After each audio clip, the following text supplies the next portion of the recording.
Selama masa pandemik, kita sering mengatakan COVID adalah biological warfare yang diluncurkan oleh globalis cabal untuk tatanan dunia baru atau The New World Order. Cabal artinya adalah secret society atau kelompok rahasia. Dalam hal ini, globalis cabal selalu ingin mengendalikan power di dalam mengontrol dunia. Cabalis ini gerakannya shadow, mendunia, dipimpin hanya beberapa keluarga saja. Bergenerasi mereka mencengkeram dunia tepatnya sejak abad 14, langkah awal mereka, dan hingga saat ini mereka terus bermain. Sistem keuangan mulai dari banking 1.0 atau versi pertama hingga saat ini banking 5.0 digital banking, merekalah yang menguasai. Kalau diibaratkan tubuh manusia ada vena atau nadi, maka sistem keuangan yang kita maksud di sini adalah vena nadi tadi, tempat darah jalan. Sementara darahnya atau uangnya adalah negara-negara masing-masing yang punya. Begitu cross selling, begitu transaksi, begitu pembelanjaan, jual beli, transferring, dan banyak lagi uang tadi mau dijalankan harus lewat nadinya mereka. 600 tahun mereka berkuasa atas jalur keuangan dunia yang di awalnya hanya pengawal para pilgrim atau peziarah ke Yerusalem dari Eropa, lalu melindungi harta para peziarah dengan sistem cek atau biliet versi 6 abad yang lalu. Kemudian improvisasi uang kertas, bank untuk menabung, surat berharga, terus berkembang hingga apa yang terjadi di dunia saat ini, di mana sebagian besar kabalis inilah pemainnya. Dalam informasi yang lalu, kita juga ingatkan, Partai Demokrat Amerika di rapat rahasia yang merubah mata uang dunia di Jacqueline Island di tahun 1910 tidak setuju. Apa yang terjadi? Separohnya dieksekusi atau meninggal di kapal Titanic milik cabalis, milik keluarga Rothschild pembiayanya. Sehingga ketika rapat persetujuan Kongres di kemudian hari, suara Partai Republik memenangkan kebijakan baru tersebut. Kita ingatkan lagi, dunia kala itu mata uang utamanya adalah pound sterling dan Swiss franc. Bahkan 80% transaksi dunia adalah pound sterling. Yang di tahun 1910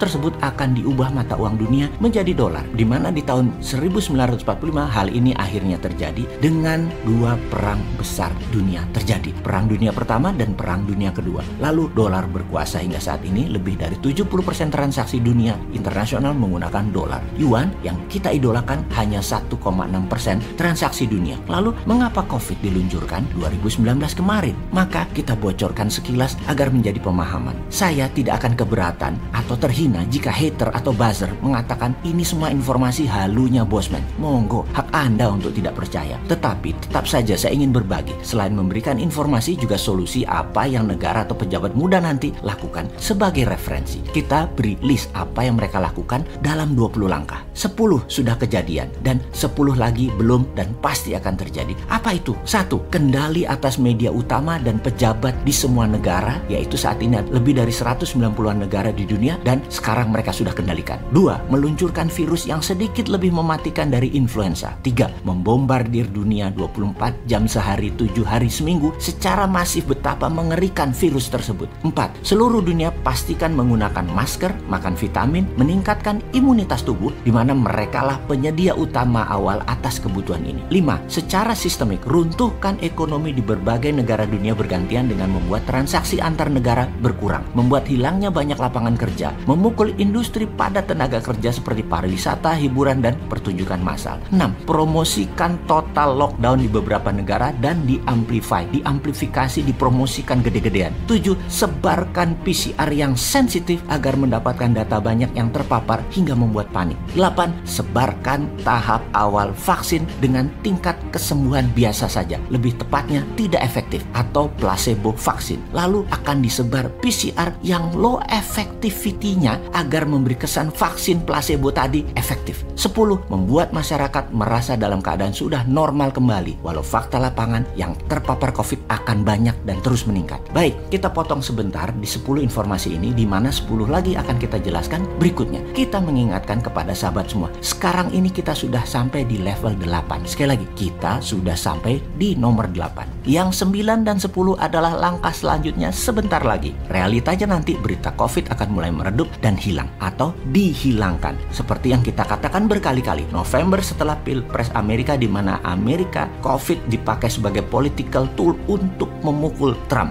Kemudian hari, baik Trump menang atau Biden menang, berita COVID di dunia akan turun terus dan dalam 1 tahun ke depan akan semakin kecil bahkan hilang. Jadi COVID masih akan beredar, bahkan masih akan banyak yang terpapar. Dibangun narasi masyarakat merasa sudah divaksin, pede, dan mereka berani keluar rumah lagi untuk melakukan hal yang dulu mereka rindukan. Ketidakhati-hatian muncul sehingga akan banyak yang terpapar lagi. Pastinya ini semua akan membuat kacau masyarakat masyarakat dan membingungkan bernegara. Lalu dunia panik lagi, ekonomi dunia berantakan lagi, ekonomi bernegara berantakan lagi. Korban COVID terus saja berkelimpangan. Sekali lagi, berita utama dunia, informasi COVID ke depan hanya berita dari mulut ke mulut para korban yang 10%-an yang memang cukup efektif untuk membekukan ekonomi sebuah negara. Bergiliran masyarakat sekitar 14 hari sampai 21 hari diisolasi mandiri atau di opname. Nggak selesai-selesai sampai 2 tahun ke depan, hingga akhir tahun 2022 mungkin. Ini perlu distrategikan. Ini yang perlu diambil langkah strateginya. Ini semua 20 langkah adalah langkah globalis cabal sehingga tahun 2030.